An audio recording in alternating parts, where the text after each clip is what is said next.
वाबस्ता ट्रेडर्स हैं वो मेरे पास आए थे, बहुत परेशान हैं, बहुत मुश्किलात में वो इस वक्त फंसे हुए हैं। जैसा कि आप जानते हैं कि चाहे मुज़फ़्फ़राबाद उड़ी की बात करें या रावलाकोट की बात करें, हम रावलाकोट और पुंछ की बात करें, जम्मू कश्मीर की तवारीख में जितना यहाँ के लोगों ने स्ट्रगल किया है, कुर्बानियाँ दी हैं, अगर कुछ हासिल हुआ है तो ये दो रास्ते 2005 में जिनकी शुरुआत हुई थी,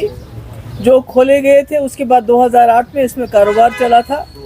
और करोड़ों रुपए का इसमें कारोबार हुआ और इसमें सैकड़ों की तादाद में लोग जो हैं उनको रोज़गार मिला, इसके साथ जुड़ गए।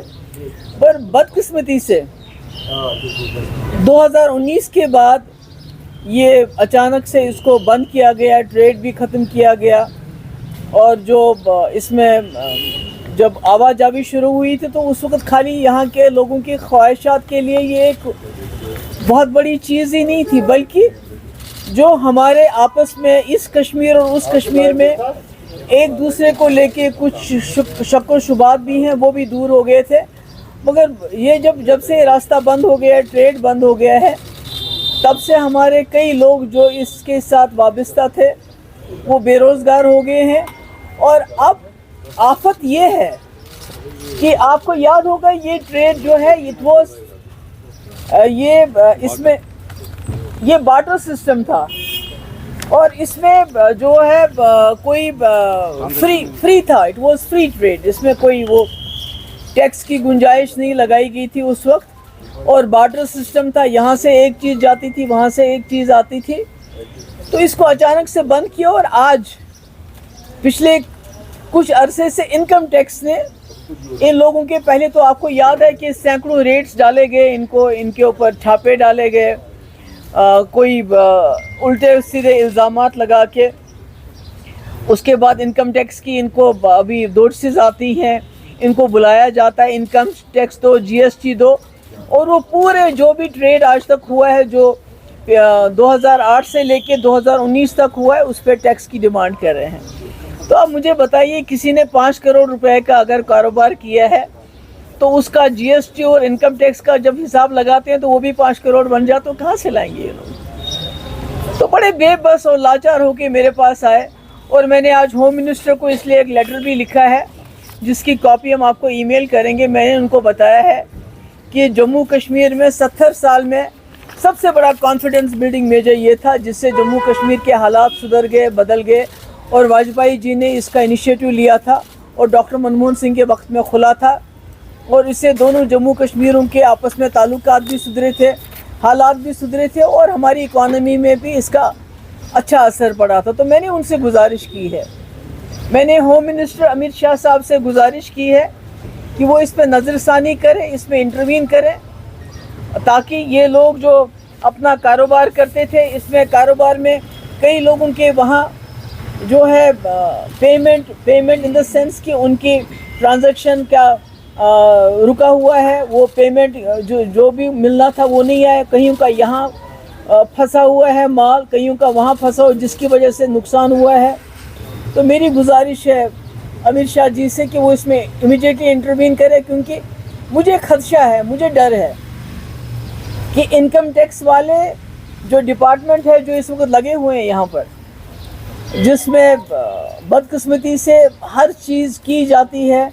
जम्मू कश्मीर के लोगों को फर्दर डिसएम्पावर करने के लिए, उनको डिस्पोजेस करने के लिए।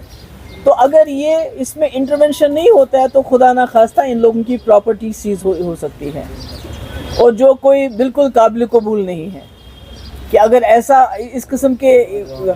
इक़दामात होने से पहले होम मिनिस्टर इंटरवीन नहीं करते हैं तो मुझे लगता है इसके नताइज अच्छे नहीं होंगे। इसमें तो ये रिज्यूम होना चाहिए, ये ट्रेड रिज्यूम होना चाहिए, बस सर्विस जो है जहाँ से कारोबार रिज्यूम होना चाहिए, इसमें बैंकिंग या जो कम्युनिकेशन सर्विसेज जो नहीं है, ताकि इसमें एक ट्रांसपेरेंसी आ जाए। अगर आप बॉडी स्कैनर लगाते हैं तो आपको पता चलेगा ट्रक में क्या आ रहा है, क्या जा रहा है। बैंकिंग फैसिलिटीज़ देंगे, कम्युनिकेशन फैसिलिटीज़ देंगे, तो उसमें कोई भी गड़बड़ होने का जो ख़तरा है वो बिल्कुल ख़त्म हो जाता है। तो इसीलिए मैंने आपको सबको बुलाया, क्योंकि ये लोग बहुत परेशान हैं। میرے پاس بڑی پریشانی میں آئے تھے. ان کے فیملیز ہیں, اگر خدا نہ خواستہ اسی طرح سے ان کے اوپر انکم ٹیکس کا دباؤ چلتا رہا, ان کی پراپرٹی خدا نہ خواستہ سیز ہو گئی, تو یہ لوگ کہاں جائیں گے؟ تو سڑکوں پہ آنا پڑے گا. تو اور سڑکوں پہ آنے سے بہت تکلیف ہوتی ہے. یہاں جو ہمارے ایڈمنسٹریشن ہے, بہت تکلیف ہو سڑکوں پہ بھی لوگوں کا آنا, پرامن جو پروٹیسٹ کرنے سے بھی وہ گھبرا جاتے ہیں. تو اس لیے میری معتبانہ گزارش ہے امیر شاہ جی سے کہ وہ اس میں امیڈیٹلی انٹروین کرے تاکہ ان لوگوں کو کوئی ریلیف ملے. تھینک یو سو مچ. اس کے علاوہ آج میں کسی سوال کا جواب نہیں دینا چاہتی ہوں کیونکہ یہ بہت اہم ہے. یہ ہمارے جو سینکڑوں گھر ہیں ان کا مسئلہ ہے.